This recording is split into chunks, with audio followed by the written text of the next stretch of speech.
Hey physics, welcome to week 14. We're in the home stretch before Christmas break. We're in the end, nearing the end of the semester. Um, so this is the last new investigation that we're going to do this term. If you can believe it or not, it seems like it's gone by so fast.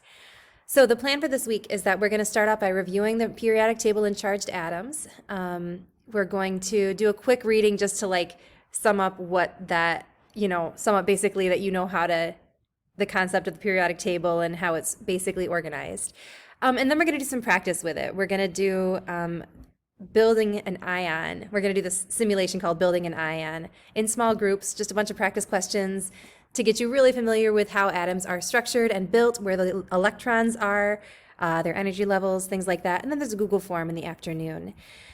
Then we're going to do activity 2 on Wednesday, which is about pairs of charges and how things tend to, you're not going to have two positives. You're going to have, if things are neutral and they rub together, you're going to end up with a positive and a negative is the big idea there. Then we're going to practice drawing what atoms look like, both when they are neutral and charged.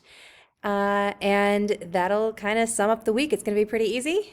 Then we'll start doing putting it all together and reviewing for our Chapter 5, our Investigation 5 test. So here we go. Let's do this thing.